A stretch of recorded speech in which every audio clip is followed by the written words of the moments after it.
Welcome again, oh my people. How na day? Lewa. I'm so glad to be back again to discuss and share some of my tips, life tips, tools and resources, things that have just helped me in my journey, in my 6-year journey, living in Europe, specifically living in Germany. Today, don't go anywhere. Oh. This topic I want to talk about is another very hot topic. If you have kids, grab a cup of coffee, juice. If I make a bar, sit down. Let's have this conversation because by the time I finish, you just sleep. It's a long one. But I feel like it's so important to have it. Even if you don't have kids, the tips might be helpful. The information might be helpful. The gist might be helpful. It's not like I'm sharing any information like that. We're just having a conversation. I'm just sharing with you. And I'm so sure that you'll be blessed. You'll find it useful and helpful. You know how we roll now. Send this video to somebody. Tag somebody. Comment, like, share. And let's get the ball rolling.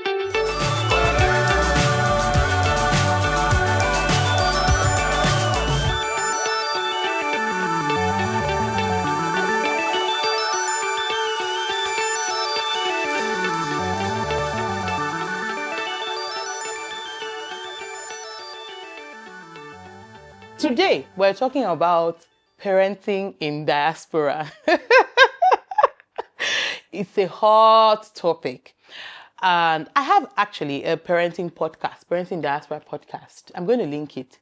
I would like you to go ahead, listen to it. I've interviewed up to 5 different parents who have been here in Europe, somebody in Iceland, somebody in Canada, somebody in here in Germany, about 4 or 5 different families, who share their experience, share their tips. You need to go and catch that, right? And then you come back here. Make sure you come back here because hot gist. Parenting in diaspora is so tricky. It's so interesting. It's so dynamic, particularly this new generation, Gen Alpha, Gen Z. There's so many dynamics. New parents, we need to work. Both parents are working. We have to drop our kids with that neighbor and this neighbor. There's no time. I mean, it's just really complex. There's no grandma. There's no grandpa. There's no auntie here. Some of us do not have the luxury of that. For instance, for the longest time, I didn't have any family, like none at all around me. So I was the mommy, the daddy, the grandma, the auntie. No, I was not the mommy. I was not the daddy. Of course, my husband is here. This is what I'm like. No, my husband was with me, but you get what I'm trying to say now. Just send the child to grandma. Say, grandma, 2 weeks. There's nothing like that. So even when you're exhausted, even when you as a woman, you're tired and you just need your space, the child is going to knock at your door. Mommy, I want to eat. It took a toll on me, to be very honest. It affected me at some point because I just really wanted that break. I wanted to run away to my country because, it was just a lot. And the education situation was also very complex. But here's where I'm going to start. This thing about moving to another country with your children, you're not the first person. Forget. No talk matter. You're not the first person. And I think just knowing that it's not only me. I don't know if you've ever had that feeling like, so it has happened to you. And you just feel like, it's not only me. Yeah, I'm trying to tell you. Yes, you. It's not only you. We are plenty. No auntie, no uncle, no mommy, no daddy. Father Abraham moved now. Moved to a new environment. The children of Israel, we're always moving. Apologies to those who are not Christians. I'm a Christian, so a lot of my examples will come from my Bible. So bear with me. But anyway, I'm not the only one. You're not the first. And you won't even be the last. But guess what? Did those people thrive? Yes, they did. So we have precedence. We have hope that, look, we're also going to do what? We're also going to thrive. So first of all, you are going to succeed at parenting. You're going to thrive. Somebody has done it before. They did it. People have done it before. They did it. They succeeded. They are succeeding. We're not the last. We won't be the first. We won't be the last. And these things will continue to happen. So I want you to see that and understand that first things first, right? You're not the only one. There's so many people. You'll be shocked if you find a friend, somebody in Canada, somebody in Australia who is also in Nigeria. Like, I don't understand this culture. we're all saying the same thing. If you belong to WhatsApp group communities, we're all struggling with the same things, similar things. Holidays that we don't celebrate as Christians, maybe even as Nigerians. Values that we don't appreciate, respect, both as Nigerians and both as Christians. The upside down culture. Sometimes the lack of, that Yoruba, come on, the ballet fan for me, that, yeah. There's nothing like that, yeah. So, you're not the only one. We are all struggling with the same thing. I mean, I had my child back to back, no break, 2 years straight. I mean, from the moment he was a baby, there was no grandma to take care of my baby for me. There was no auntie to. In fact, when I was bathing my baby, my mom was on a Zoom call. She was crying. I was crying. Baby was crying. Everybody was crying. I said, you know what? Let's cut that call. And then I braced up and faced the reality of things. When I got back to my house, oh, my eye don't see something for this country. Anyway, when I go back to my house, in Nigeria now, when you have a baby, mommy lagbaja today, mumba karabo. There's nothing like that. After 2-3 weeks, I had to ask my husband. I said, do they know that I just had a baby? Say, yes, they know. Don't worry. At least somebody has called you from home. I say, hey, it can't happen in my country. It would never happen in my country if I was in Nigeria. But I had to face the reality that I'm in a different environment. I'm in a different place. So it's really challenging. It's tough. But like I said, you're not the only one. You are not the only one. Just know that there's so many people out there, so many people with similar challenges, similar struggles like you. Okay, for those of us that are in Germany, particularly, the education system is completely different from what you've ever known. And I think just having that at the back of your mind would really help. If you're bringing kids who have already started school, they start primary school, secondary school, university, they maybe need to plan for what I call backup, to brush them up, to keep them up to speed, right? So that they don't completely lose that culture that you have already put in them. Scientifically, they say that this approach to education that is here in Europe, it actually eventually blends out. People eventually find their level. But there's a tendency for your child to come into a new educational system and just get lost, lose self-esteem, no more, lose confidence. A lot can happen in that. So you need to have that plan, that backup plan. The focus here is not on alphabets, knowing your A to Z. In fact, they don't even teach kids those things.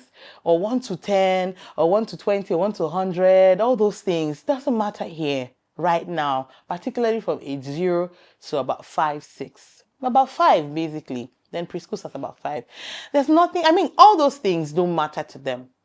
What they're focused on is teaching your child how to be independent, how to put on their shoes on their own, how to take care of themselves, identify their things, eat on their own, clean their tables, a lot of independence, basically.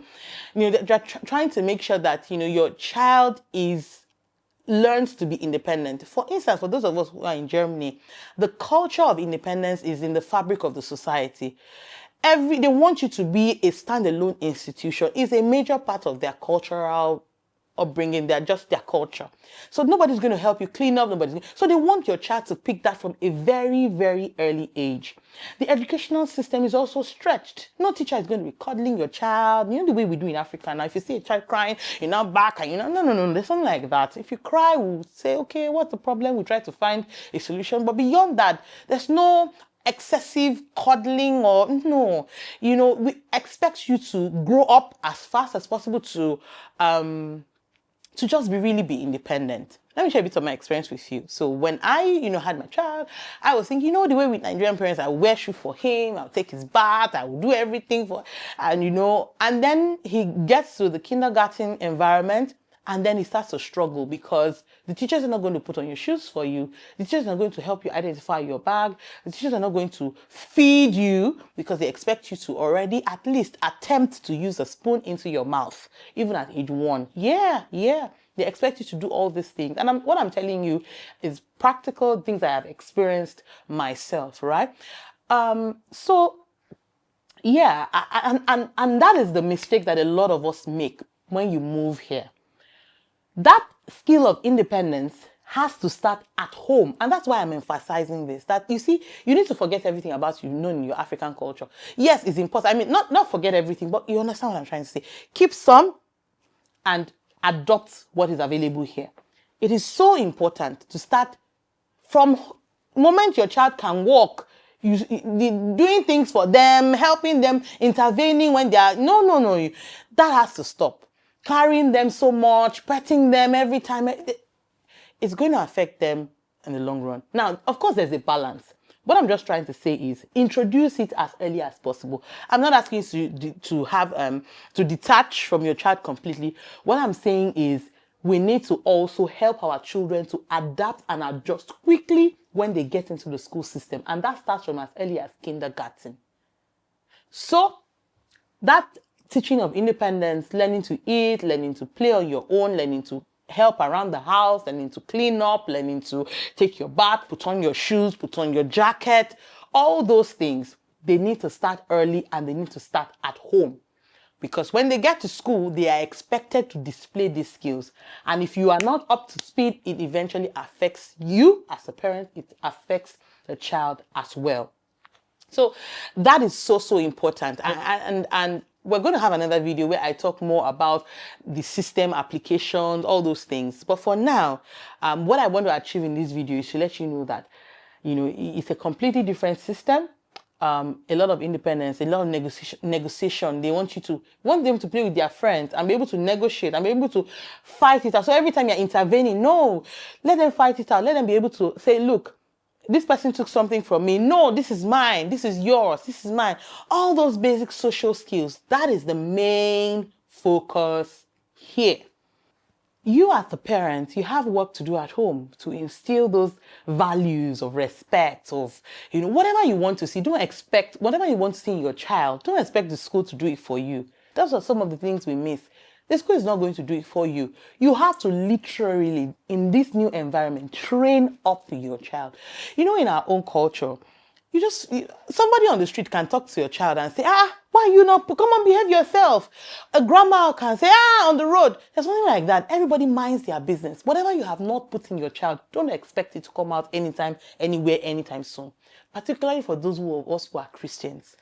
The church sometimes that you're probably attending may not have a beautiful children's department. They may not have that investment into the children's department.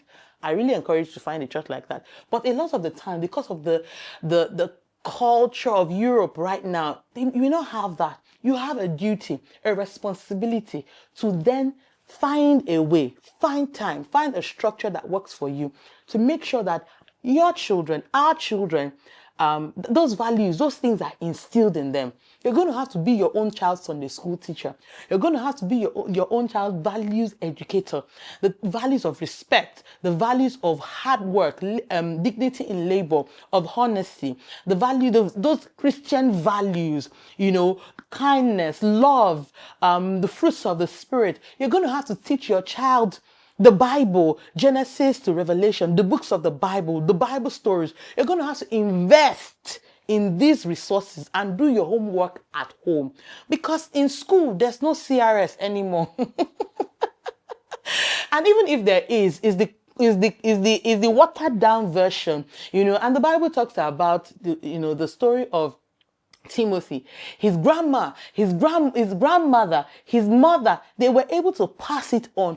We have a responsibility now to pass it on. What has values, respect, all these things got to do with education? They are all linked together. You don't want to raise a smart child who lived abroad and who has no respect, no regard for people, who doesn't know how to give back to the community, who is not responsible. And that's why I always mix these things together. Who has no moral compass, no God, not just even moral compass, but no God compass. We do not want that.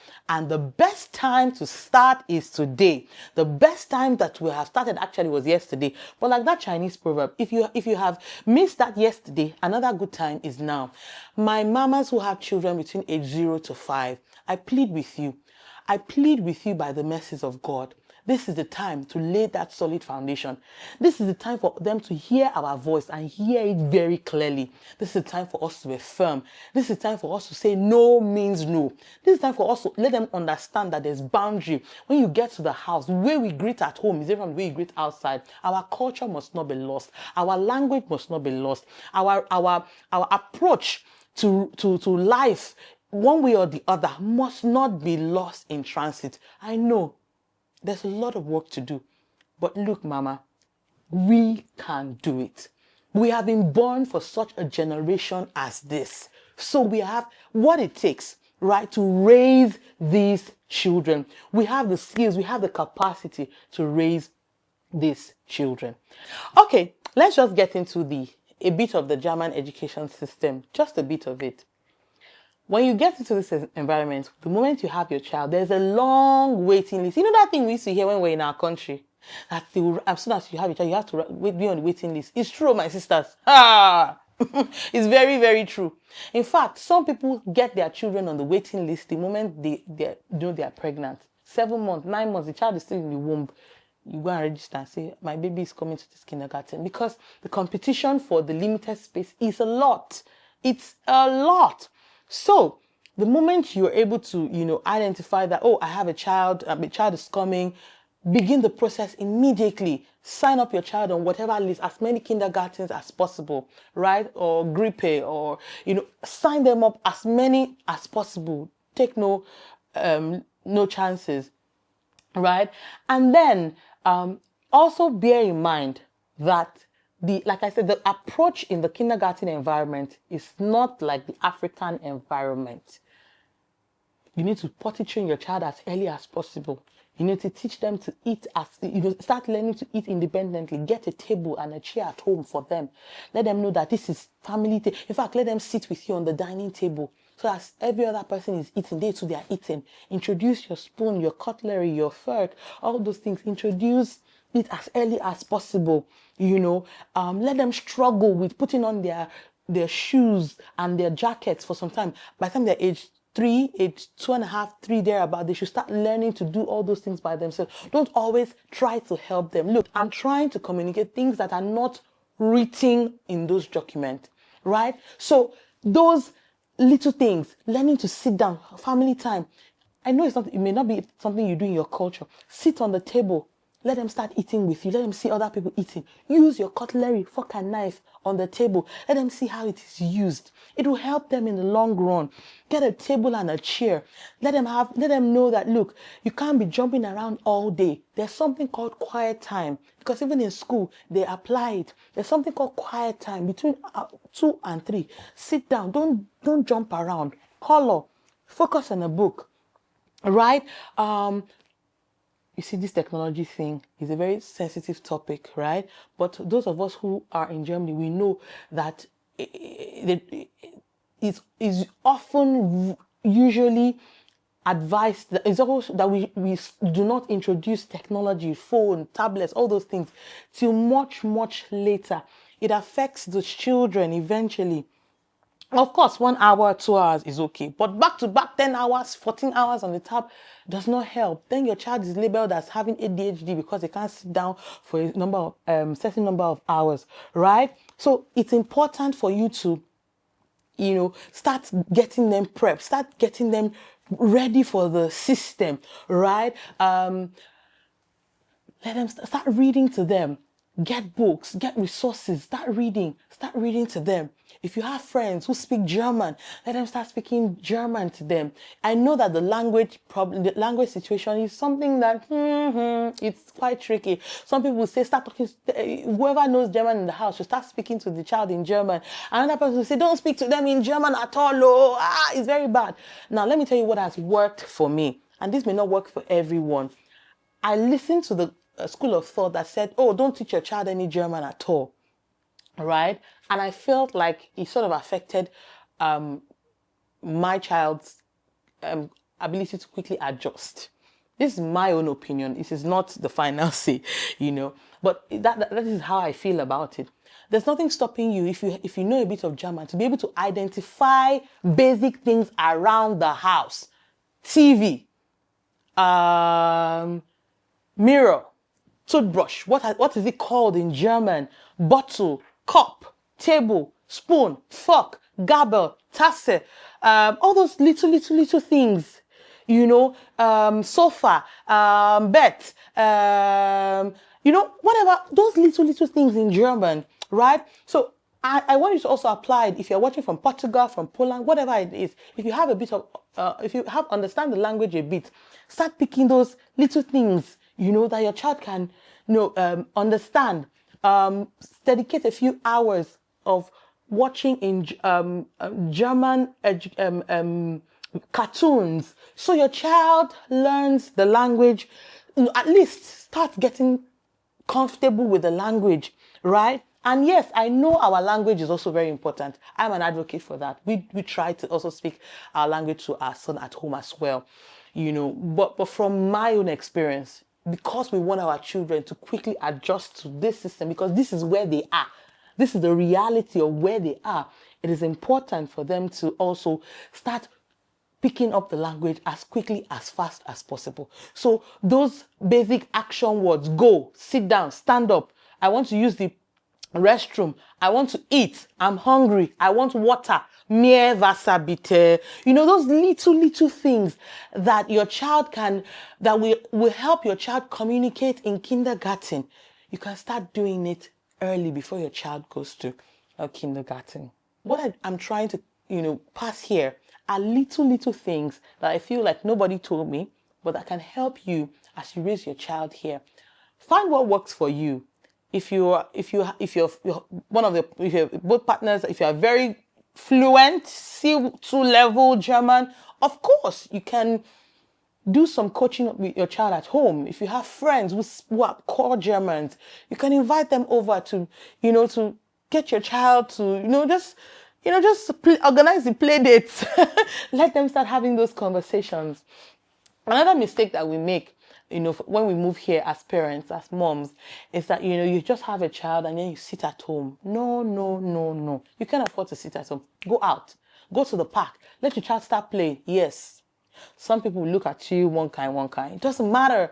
You are doing this for your child. Go to the park. Let your child try to play. Let them struggle. It's part of the negotiation skills that they are learning, right? Let them play with sand, play with water. Go to the parks. Don't sit at home. See, if you look, the opportunities are there. One of the mistakes I made, I sat at home. I was sad. My dear, the moment God opened my eyes to see the things I was missing out on and how this was also affecting my child, I woke up every day. In fact, my husband jokes and says that I know more of the city than he does because of the amount of places that we have visited. Look, madam, my sister, there's a museum around you, there's a zoo around you, there's a park around you, there are recreational centers, places where you can take your child to, play centers that are almost absolutely free for women or women who have children. And even if you're going to pay, it will just be chicken change. Don't sit at home. Don't let depression kill you. If you go now, okay? Anyway, but you understand what I'm trying to say. So my sister, get up, get out of the house, take your child out, go to the park center. Even if you don't understand the language, smile. There's at least one person that will smile back at you. And that may be the person that you can connect with. Look out for that person that your child connects with, that your child quickly plays with. Approach the person confidently. I do this every time and it works. Hello, I saw my child playing with you. Would you like to come for a play date? Or can we meet somewhere for a play date? Germans don't like going into their houses. But you can meet somewhere. Would you like? A lot of them understand English. You just have to make that approach. Some may not reply. You find at least one person that will respond to you. Somebody's, playing with, you see somebody playing with your child, another child. Pick up that conversation. If possible, exchange numbers. Don't sit at home. Go out there. Explore. Let your child explore. Give your child the gift of truly living in this Europe. At least that's why you jackpot now, Abby. So please go out, travel, organize trips. There's Lego Center, Berlin. Oh my God, there are just so many places, that you can explore with your child. Do not sit at home. For parents who have children, maybe doctor says, I feel like this child is on the spectrum. Maybe there's something wrong with this child and all of that. My personal opinion is that you know your child better than anybody else. And you are the number one advocate for your child. Respect the doctor's opinion, but make sure that they are giving your child enough make sure they're giving your child enough opportunity to prove them right or wrong. Do not easily and quickly give up your child to the system to allow your child to be labeled, to allow your child to be boxed or put in a box. Am I saying that the doctors are wrong? I'm not saying that. Am I saying that the teachers are wrong? I'm not saying that. What I'm saying is that it is important for you as a Black woman to fight for your child to a point where you are satisfied and you say, okay, now I agree with you. But until it is proven beyond reasonable doubt, please do not just accept any diagnosis. Research has it that a lot of Black children have been wrongly labeled just because we have a lot more energy. Average Nigerian shouts a lot. The average African, we're very bold and very loud. There's nothing wrong with that. That's our culture. That's our nature. But again, we have to also come to this environment and respect how it is done. But because I am bold, big, loud, and beautiful, does not make my child or make me less than the person who is quiet, calm, and collected. We only just have different genes, different approaches, and different training and different DNAs. So please, don't let anybody box your child. Make sure that your child has gone through all the processes before you finally give in and say, okay, I accept your own. Get a second opinion. Get a second opinion. Get a third opinion if necessary, so that your child is not quickly put in a box. I hope you found these tips, my gist. I hope you found it useful in any way. If so, if yes, please don't forget to like, comment, share with somebody, share with a mom, share with somebody who would be encouraged and will be inspired. Is it okay to pray with you? Let's say a quick word of prayer. Father, I just want to thank you for this mom, this woman, this young lady watching and who is like, parenting here is so hard, it's so challenging. I ask for grace to be released. I ask that you open her eyes to see that the possibilities that are bound. I ask, oh God, for that mom with a child who needs extra support, extra attention, and you would find the right doctors, the right school, the right environment, the right community for that child. Thank you, because I know that you are a prayer answering God. In Jesus' mighty name we pray. Amen. Don't forget to like, subscribe, share. See you on the other side. Bye.